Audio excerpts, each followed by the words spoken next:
পৃথিবীর মানচিত্রে এমন এক রহস্যময় দ্বীপ আছে যেখানে মানুষের পা কখনোই পড়েনি। সেখানে এমন সব বিশাল আকৃতির প্রাণীরা বাস করে যাদের অস্তিত্বের কথা বাইরের পৃথিবী জানে না। সেই দ্বীপের গোপন রহস্য খুঁজতে একদল বিজ্ঞানী কিছু সৈন্যবাহিনী নিয়ে সেখানে যায়, কিন্তু তারা জানতো না দ্বীপটির আসল শাসক কোনো মানুষ নয়, বরং বিশাল এক দানব, কং। আজ আমরা দেখব 2017 সালের দুর্দান্ত অ্যাকশন অ্যাডভেঞ্চার সিনেমা কং স্কাল আইল্যান্ড। সিনেমার শুরু হয় 1944 সালে। তখন দ্বিতীয় বিশ্বযুদ্ধ চলছে। সেই সময় আকাশে এক আমেরিকান ও এক জাপানি যুদ্ধ বিমান একে অপরকে ধাওয়া করছে। শেষ পর্যন্ত দুটো বিমানই গুলি খেয়ে নিয়ন্ত্রণ হারিয়ে ফেলে এবং সোজা একটি অজানা দ্বীপে ভেঙে পড়ে। দুর্ঘটনার পর আশ্চর্যজনকভাবে দুই পাইলটই বেঁচে যায়, কিন্তু যুদ্ধ শেষ হয় না। মাটিতে নেমেও তারা বন্দুক হাতে নিয়ে একে অপরকে হত্যা করতে এগিয়ে যায়। কিছুক্ষণ পর গুলি শেষ হয়ে গেলে তারা ছুরি নিয়ে লড়াই করতে শুরু করে। ঠিক তখনই হঠাৎ তাদের দুজনের মাঝখানে বিশাল এক গাছের কাণ্ডের মতো হাত নেমে আসে। দুজনেই মুহূর্তের মধ্যে থেমে যায়। ধীরে ধীরে তারা মাথা তুলে দেখতেই বুঝতে পারে তাদের সামনে এমন কিছু দাঁড়িয়ে আছে যার আকার পাহাড়ের মতো বিশাল।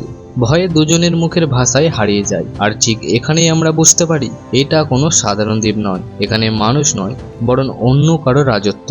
এরপর গল্প সোজা 1973 সালে চলে আসে, যে সময় ভিয়েতনাম যুদ্ধ প্রায় শেষ হয়ে গেছে। এই সময় বিল রেন্ডা নামের একজন বিজ্ঞানী মার্কিন সরকার সিনেটরের কাছে একটি অদ্ভুত প্রস্তাব নিয়ে হাজির হয়। তার হাতে ছিল স্যাটেলাইটে তোলা একটি রহস্যময় দ্বীপের ছবি।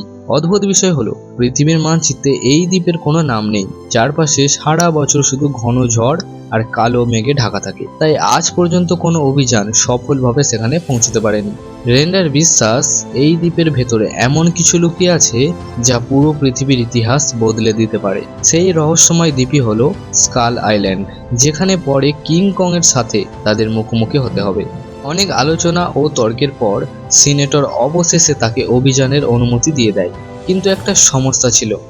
এই অজানা দ্বীপে ঢুকতে হলে এমন একজন মানুষের দরকার যে পৃথিবীর সবচেয়ে বিপজ্জনক জঙ্গলেও বেঁচে থাকতে পারবে। তাই রেন্ডা খুঁজে বের করে ব্রিটিশ স্পেশাল ট্র্যাকার জেমস কনরাডকে। কনরাড প্রথমে এই মিশনে যেতে রাজি হয় না, কারণ সে জানে অজানা জায়গায় যাওয়া মানে নিজের জীবনকে বাজি রাখা। কিন্তু রেন্ডা যখনই মোটা অঙ্কের টাকা তাকে অফার করে, তখন শেষ পর্যন্ত কনরাড রাজি হয়ে যায়। এদিকে ভিয়েতনাম যুদ্ধ থেকে ফেরার প্রস্তুতি নিচ্ছিল কর্নেল প্রেস্টন প্যাকার্ড এবং তার হেলিকপ্টার ইউনিট। হঠাৎ তাদের কাছে নতুন একটা আদেশ আসে, দেশে ফেরার বদলে তাদেরকে এবার একটা নতুন রহস্যময় দ্বীপে যেতে হবে। প্যাকার্ড এক মুহূর্ত দেরি না করে তার পুরো টিম নিয়ে মিশনে যোগ দিতে বেরিয়ে পড়ে। এছাড়া এই অভিযানে যোগ দেয় ফটো জার্নালিস্ট ম্যাসন উইভার, যার কাজ হবে এই অভিযানের প্রতিটি মুহূর্ত ক্যামেরাবন্দি করা। এরপরই আমরা দেখি পুরো দল বিশাল জাহাজে করে প্রশান্ত মহাসাগরের মাঝখানে অবস্থিত রহস্যময় স্কাল আইল্যান্ডের দিকে রওনা দেয়। কয়েকদিনের দীর্ঘ সমুদ্র যাত্রার পর অবশেষে বিশাল যুদ্ধ জাহাজটি স্কাল আইল্যান্ডের কাছাকাছি পৌঁছে যায়, কিন্তু সামনে দেখা যায় বিশাল কালো ঝড়। এমন ঝড় যার ভেতর দিয়ে কোনো জাহাজ যাওয়া অসম্ভব। তাই তারা সিদ্ধান্ত নেয় সবাই হেলিকপ্টারে করে ঝড়ের ভেতরে দ্বীপে প্রবেশ করবে। হেলিকপ্টারগুলো ঝড়ের মধ্যে ঢুকতেই চারিদিকে বজ্রপাত, কালো মেঘ আর প্রচণ্ড বাতাস শুরু হয়ে যায়। মনে হচ্ছিল প্রকৃতি যেন কাউকে এই দ্বীপে ঢুকতে দিতে চাইছে না। তবুও অনেক কষ্টে তারা ঝড় পার হয়ে দ্বীপের ভেতরে প্রবেশ করে। ভেতরের দৃশ্য দেখে সবার চোখ বিস্ময়ে বড় হয়ে যায়। চারিদিকে বিশাল পাহাড়, ঘন জঙ্গল আর অদ্ভুত সুন্দর পরিবেশ। তাদের মনে হচ্ছিল তারা যেন পৃথিবীতে নয়, বরং অন্য কোনো জগতে চলে এসেছে। এরপর বিজ্ঞানীরা মাটির নিচের গঠন পরীক্ষা করার জন্য একের পর এক বিস্ফোরণ ফেলতে শুরু করে, কিন্তু তারা জানতো না প্রতিটি বিস্ফোরণের শব্দে জেগে উঠছে এই দ্বীপের প্রকৃত রাজা। হঠাৎ জঙ্গলের ভেতর থেকে বিশাল এক গাছ ছিটকে এসে একটি হেলিকপ্টারকে আঘাত করে, যার ফলে মুহূর্তের মধ্যেই সেটি আগুনে বিস্ফোরিত হয়ে যায়। সবাই কিছু বুঝে ওঠার আগেই জঙ্গলের আড়াল থেকে ধীরে ধীরে উঠে দাঁড়ায় এক বিশাল দৈত্যাকার গরিলা। তারা সবাই তাকে দেখে চমকে যায়। এত বড় প্রাণী তারা জীবনে কখনো কেউ দেখেনি। সেই ছিল কং। কংকে প্রথম দেখার পর পুরো টিম যেন পাথর হয়ে যায়। কেউ বিশ্বাসই করতে পারছিল না যে এত বড় কোনো প্রাণী পৃথিবীতে সত্যিই থাকতে পারে বলে। কিন্তু কং তাদের দেখে একটুও ভয় পায় না, বরং মনে হচ্ছিল এই দ্বীপে ঢোকার শাস্তি সে এখনই দিতে চলেছে। পরের মুহূর্তে কং মাটিতে পড়ে থাকা বিশাল একটি গাছ তুলে নিয়ে সোজা একটি হেলিকপ্টারের দিকে ছুড়ে মারে। 1 সেকেন্ডের মধ্যেই হেলিকপ্টারটি আগুনের গলায় পরিণত হয়। এত বড় আক্রমণের জন্য কেউই প্রস্তুত ছিল না। পাইলটরা প্রথমে প্রাণপণে হেলিকপ্টার ঘোরানোর চেষ্টা করলেও কোনো লাভ হয় না। কং একের পর এক হেলিকপ্টার আকাশ থেকেই নামিয়ে দিতে থাকে, কখনো নিজের বিশাল হাত দিয়ে, কখনো বিশাল গাছ ছুঁড়ে, আবার কখনো লাফিয়ে উঠে আঘাত করে। কয়েক মিনিটের মধ্যেই পুরো আকাশ আগুনে আর ধোঁয়ায় ভরে যায়। যে মিশনটা কয়েক ঘন্টা আগেই খুব সহজ মনে হচ্ছিল, সেটাই এখন রক্তাক্ত যুদ্ধক্ষেত্রে পরিণত হয়েছে। অনেক সৈন্য সেখানেই মারা যায়, আর যারা বেঁচে ছিল তারা ভাঙা হেলিকপ্টার নিয়ে দ্বীপের বিভিন্ন জায়গায় ছিটকে পড়ে। এদিকে কর্নেল প্যাকার্ড নিজের চোখের সামনে তার সৈন্যদের মরতে দেখে প্রচন্ড রেগে যায়। তার চোখে এখন একটাই লক্ষ্য, কংকে হত্যা করা। অন্যদিকে কনরাড, উইভার আর কয়েকজন সৈন্য মিলে একপাশে আটকা পড়ে থাকে। তাদের কাছে কোনো হেলিকপ্টার আর না আছে কোনো যোগাযোগ ব্যবস্থা। এখন তাদের একটাই উপায়, বেঁচে থাকতে হলে নির্ধারিত উদ্ধারস্থলে পৌঁছাতে হবে। কিন্তু তারা জানতো না তাদের চারপাশে শুধু কং নয়, আরও ভয়ঙ্কর প্রাণীরা লুকিয়ে আছে। জঙ্গলের ভেতর দিয়ে হাঁটার সময় তারা হঠাৎ বিশাল আকৃতির মহিষের মতো একটি অদ্ভুত প্রাণী দেখতে পায়। প্রাণীটি শান্ত ছিল, তাই কনরাড সবাইকে বলে অযথা ওকে বিরক্ত করতে যেও না। অন্যদিকে প্যাকার্ড নিজের সৈন্যদের নিয়ে কং এর পিছু নেওয়া শুরু করে। তার কাছে এখন এই মিশনের সাফল্যের চেয়ে প্রতিশোধটাই বেশি গুরুত্বপূর্ণ। কিন্তু সে বুঝতে পারছিল না, সে যত সামনে এগোচ্ছে ততই নিজের মানুষদের মৃত্যুর দিকে ঠেলে দিচ্ছে। জঙ্গলের ভেতর দিয়ে অনেকক্ষণ হাঁটার পর হঠাৎ মাটির ভেতর থেকে বাঁশের মতো লম্বা দুটি পা উঠে আসে। প্রথমে সবাই ভেবেছিল ওগুলো গাছ, কিন্তু পরের মুহূর্তেই দেখা যায় ওগুলো আসলে এক বিশাল দৈত্যাকার মাকড়সার পা। কেউ কিছু বোঝার আগেই সেই মাকড়সা তার ধারালো পা দিয়ে একটি সৈন্যের শরীরে একেবারে এপার ওপার ভেদ করে দেয়।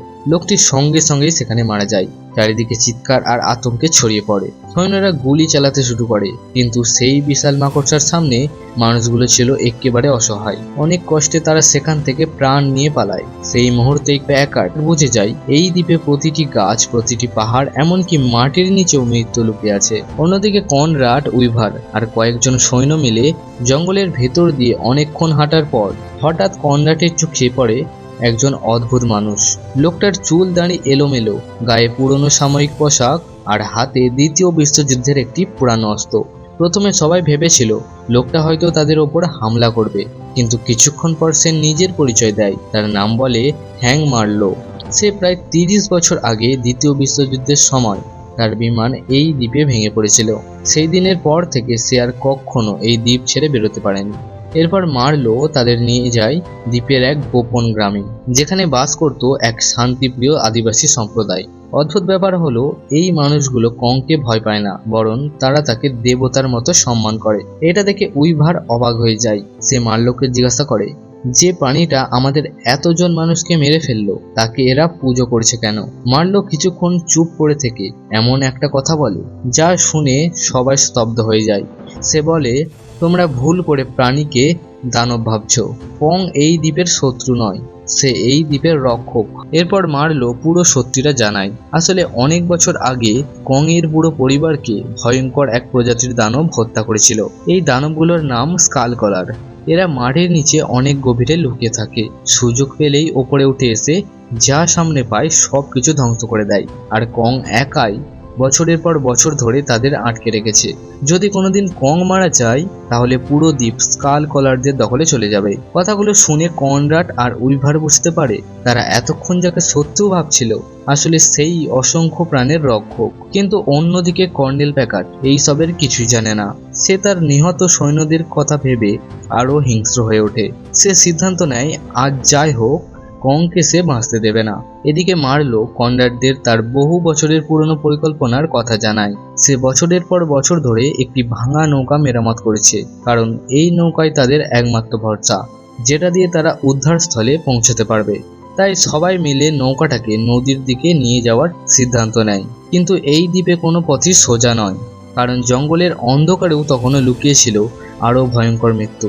মার্লোর কথা শুনে কনরাড আর উইভার বুঝতে পারে কংকে হত্যা করা মানেই পুরো স্কাল আইল্যান্ডকে ধ্বংসের মুখে ঠেলে দেওয়া। তাই তারা সিদ্ধান্ত নেয় যত দ্রুত সম্ভব সবাইকে নিয়ে উদ্ধারস্থলের দিকে রওনা দিতে হবে। এদিকে কর্নেল প্যাকার্ড সম্পূর্ণ ভিন্ন পরিকল্পনা করছে। সে তার বেঁচে থাকা সৈন্যদের নিয়ে হেলিকপ্টারের ধ্বংসাবশেষ থেকে যত বিস্ফোরক আর অস্ত্র পাওয়া যায় সব সংগ্রহ করতে শুরু করে। তার চোখে এখন একটাই লক্ষ্য, কংকে মেরে প্রতিশোধ নিতে হবে। অন্যদিকে কনরাডের দল নৌকাটা নদীর দিকে নিয়ে যেতে থাকে, কিন্তু হঠাৎ চারপাশ অস্বাভাবিকভাবে শান্ত হয়ে যায়। একটা পাখিরও ডাক নেই, জঙ্গলের বাতাস পর্যন্ত যেন থেমে গেছে। ঠিক তখনই মাটির নিচ থেকে বিকট শব্দ ভেসে আসে। কয়েক সেকেন্ডের মধ্যেই মাটি ফেটে বেরিয়ে আসে বিশাল এক স্কাল কলার। দানবটাকে দেখে সবার শরীর কেঁপে ওঠে। এটা আগের দেখা যে কোনো প্রাণীর চেয়েও অনেক ভয়ঙ্কর। চারিদিকে আতঙ্ক ছড়িয়ে পড়ে, সবাই প্রাণ বাঁচাতে দৌড়াতে শুরু করে। সৈন্যরা একের পর এক গুলি চালিয়েও দানবটার গায়ে যেন সেগুলোর কোনো প্রভাবই পড়ে না। মনে হচ্ছিল আজ আর কেউ বাঁচবে না। ঠিক সেই সময় দূর থেকে ভেসে আসে এক প্রচন্ড গর্জন। পুরো জঙ্গল কেঁপে ওঠে। পরের মুহূর্তেই বিশাল লাফ দিয়ে সেখানে হাজির হয় কং। কেউ ভাবতে পারেনি কং মানুষদের বাঁচাতে আসবে। তখন সে সরাসরি স্কাল কলারের ওপরে ঝাঁপিয়ে পড়ে। শুরু হয় দুই দৈত্যাকারের ভয়ঙ্কর যুদ্ধ। কখনো কং দানবটাকে মাটিতে আছড়ে ফেলছে, আবার কখনো স্কাল কলার তার বিশাল চোয়াল দিয়ে কংকে কামড়ে ধরছে। চারপাশের গাছপালা ভেঙে পড়তে থাকে। পুরো জঙ্গল যেন যুদ্ধক্ষেত্রে পরিণত হয়।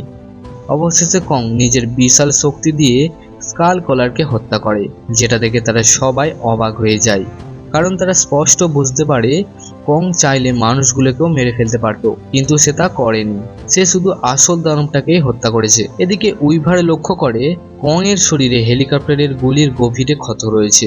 সে ধীরে ধীরে কং এর কাছে এগিয়ে যায়, কিন্তু কং তাকে আক্রমণ করে না, বরং কয়েক সেকেন্ডের জন্য দুজনের মধ্যে এক অদ্ভুত নীরবতা তৈরি হয়। সেই মুহূর্তেই উইভার বুঝে যায় এই বিশাল দানবের বুকেও অনুভূতি আছে। কিন্তু অন্যদিকে প্যাকার্ডের প্রতিশোধের আগুন আরো ভয়ঙ্কর হয়ে উঠেছে। সে ইতিমধ্যেই কংকে মারার জন্য মৃত্যুর ফাঁদ পেতে ফেলেছে। আর সেই ফাঁদ শুধু কং এর জন্য নয়, বরং পুরো স্কাল আইল্যান্ডের ভবিষ্যৎ বদলে দিতে চলেছে। কং যে মানুষদের শত্রু নয়, বরং এই দ্বীপের প্রকৃত রক্ষক, এটা এখন কনরাড, উইভার আর মার্লো পুরোপুরিভাবে বুঝে গেছে। কিন্তু কর্নেল প্যাকার্ডের চোখে এখনো কংই আসল শত্রু। সে বিশ্বাস করে তার এত সৈন্যের মৃত্যুর জন্য একমাত্র দায়ী এই বিশাল দানব। তাই সে কোনোভাবেই কংকে জীবিত ছাড়বে না। এদিকে কনরাড দ্রুত নদীপথে উত্তরস্থলের দিকে এগোতে থাকে, কিন্তু মাঝপথেই তারা খবর পায় প্যাকার্ড কংকে হত্যা করার জন্য বিস্ফোরণ দিয়ে বিশাল একটা ফাঁদ তৈরি করে ফেলেছে। এই খবর শুনে কনরাড এক মুহূর্ত দেরি না করে প্যাকার্ডকে থামাতে ছুটে যায়। অন্যদিকে কং ধীরে ধীরে সেই জায়গার দিকে এগিয়ে আসছিল। সে জানেই না সামনে তার জন্য মৃত্যুর ফাঁদ পাতা রয়েছে। কং যতই কাছে আসে প্যাকার্ডের মুখে ততই হাসি ফুটে ওঠে, কারণ তার হাতে তখনও বিস্ফোরণের সুইচ। সে শুধু সঠিক মুহূর্তটার অপেক্ষা করছে। ঠিক তখনই কনরাড চিৎকার করে বলে, প্যাকার্ড আপনি থেমে যান, কংকে মারবেন না। আসল দানব সে নয়, কিন্তু প্যাকার্ড যেন কিছুতেই তার কথা শুনতে পারছিল না। তার চোখে তখনও শুধু প্রতিশোধ। ঠিক সেই মুহূর্তে মাটি আবারও কেঁপে ওঠে। চারিদিকে বিকট গর্জন শোনা যায়। সবাই ভয়ে এদিক ওদিক তাকাতে থাকে। তারপর মাটির গভীর থেকে ধীরে ধীরে উঠে আসে সবচেয়ে ভয়ঙ্কর স্কাল কলার। এটা সেই দানব যার ভয়ে পুরো দ্বীপ কাঁপে। এত বড় স্কাল কলার আগে কেউ কখনো দেখেনি। মানুষগুলো যেন তার কাছে পিঁপড়ের মতো। প্যাকার্ড তখনও কংকে মারার নেশায় অন্ধ, কিন্তু প্যাকার্ড বিস্ফোরণ ঘটানোর আগেই কং এক ঝটকায় প্যাকার্ডের প্রতিশোধের গল্প সেখানেই শেষ হয়ে যায়। এবার শুরু হয় দুই টাইটানের শেষ যুদ্ধ। একদিকে দ্বীপের শেষ রক্ষক কং, আর অন্যদিকে মাটির গভীর থেকে উঠে আসা সবচেয়ে ভয়ঙ্কর স্কাল কলার। এদিকে কনরাড, উইভার আর বাকি সবাই দূর থেকে এই যুদ্ধক্ষেত্র দেখছিল। তারা বুঝতে পারছিল এই লড়াইয়ে যদি কং হেরে যায় তাহলে তাদের কারোরই আর বেঁচে ফেরার সুযোগ থাকবে না। প্রতিটি আঘাতে পুরো দ্বীপ কেঁপে উঠছিল, কিন্তু স্কাল কলারও হার মানার পাত্র নয়। সে আবারও কংয়ের গলায় কামড় বসিয়ে তাকে মাটিতে ফেলে দেয়। কিছুক্ষণ দেখে মনে হচ্ছিল হয়তো এবার সত্যি কং শেষ, কিন্তু ঠিক তখনই কং নিজের অসাধারণ শক্তি দিয়ে স্কাল কলারকে দুই হাত চেপে ধরে। তারপর বিশাল এক জাহাজের নোঙর তুলে স্কাল কলারের মুখের ভেতরে ঢুকে দেয়। এরপর প্রচন্ড শক্তি দিয়ে সেটাকে ছিঁড়ে ফেলতেই ভয়ঙ্কর দানবটা যন্ত্রণায় ছটপট করতে করতে অবশেষে মারা যায়। পুরো দ্বীপে আবারও নেমে আসে শান্তি। যারা কিছুক্ষণ আগেই কংকে দানব ভাবছিল, এখন তারাই বুঝতে পারে যদি কং না থাকতো তাহলে আজ এই দ্বীপে কোনো মানুষই বেঁচে ফিরতে পারতো না। বেঁচে থাকা সবাই ধীরে ধীরে দ্বীপ ছেড়ে চলে যায়। কিন্তু গল্প এখানেই শেষ নয়। এর পরের সিনে দেখা যায় কনরাড ও উইভারকে একটি গোপন সংস্থা জানায় যে কং পৃথিবীর একমাত্র টাইটান নয়, পৃথিবীতে আরো অনেক বিশাল ও শক্তিশালী টাইটান লুকিয়ে আছে। এরপর তাদেরকে কয়েকটা ছবি দেখানো হয় যেখানে গডজিলা, মথরা, রোডন এবং 3 মাথাওয়ালা কিং গিডারও অস্তিত্ব প্রমাণ পাওয়া যায়। সবশেষে শোনা যায় গডজিলার বিখ্যাত গর্জন। এই দৃশ্যের মাধ্যমে নির্মাতা জানিয়ে দেন যে সামনে আরো বড় টাইটানদের যুদ্ধ হতে চলেছে। আর এখান থেকেই শুরু হয় পরবর্তী cinema Godzilla king of the monster 2019-এর গল্প। তো গল্পটি তোমাদের কেমন লেগেছে কমেন্ট করে অবশ্যই জানাবে। আর এরকম আরো ভিডিও পেতে চ্যানেলটিকে সাবস্ক্রাইব করে রাখবে।